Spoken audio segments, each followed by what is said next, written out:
அப்போ வாகினியில் ஆக்சுவலாக இப்போ வடபழனியில் க்ரீன் பார்க் இருக்கு, அதுதான் ஒரிஜினல். அங்கே தான் நாங்கள் போட்டோம் அந்த செட்டு. அப்போ க்ரீன் பார்க்கில் அந்த ஹோல் ஏரியா அங்கே தான் அந்த ஓப்பன் ஸ்பேஸில் அங்கே லேபோட வாட்டர் டேங்க் எல்லாம் இருந்து எல்லாத்தையும் மூடிட்டு ஃபுல்லாக ஒரு பக்கம் சினிமா தியேட்டரு செட் பண்ணோம். ஃப்ரண்ட்டில் அவரோட ஹவுஸ் மட்டும் இன்டீரியர் ஃபுல்லாக கவர் பண்ணி அங்கேருந்து வெளியில் தெரியும், உள்ளேருந்து இங்கேருந்து வெளியிலேருந்து உள்ளே போகலாம், அந்த மாதிரி ஷார்ட்ஸுக்கு. இந்த பக்கம் ஒரு ஆட்டோ ஸ்டாண்டு, அங்கே ஒரு பின்னாடி டெம்பிள் மாதிரி ஒரு செட்டப்பு, ஒரு பேங்க்கு, ஃபுல் சின்ன சின்ன கடைகள், full street was done. Magi தான் art director. It was very difficult to make a set like that, but he had the capacity and the talent to do it. He did a wonderful job. Set ready ஆச்சு, நாங்கள்லாம் வந்தோம். ரோடே போட்டோம் அங்கே, actual தார் ரோடே போட்டோம்.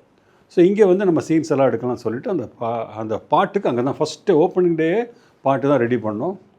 அந்த பாட்டு தருண்குமாரோட காம்போசிஷனில் அங்கே அந்த டான்ஸ் ஆடும்போது ஃபேபுலஸாக இருக்கும். நீங்கள் ஆக்சுவலாக அந்த பாட்டுக்காக பின்னாடி ரஜினி சார் பின்னாடி யாரெல்லாம் நிற்கிறாங்கன்னு இப்போ மறுபடியும் பாருங்கள். எல்லாம் இப்போ இருக்கிற டாப் கொரியோகிராஃபர்ஸ் அங்கே இருப்பாங்க. கல்யாண் மாஸ்டர், அசோக்ராஜ் மாஸ்டர், எல்லோரும் அங்கே இருப்பாங்க. சுற்றி நிறைய பேர் தெரியல, எல்லோரும் அங்கே லைனாக பின்னாடி ஆடுவாங்க. எல்லாருமே இந்த படத்தில் வரணும், இந்த பாட்டு நாங்கள் டான்ஸ் ஆடணும். அந்த பாட்டை பற்றி அவ்வளோ பரபரப்பாக எடுத்து.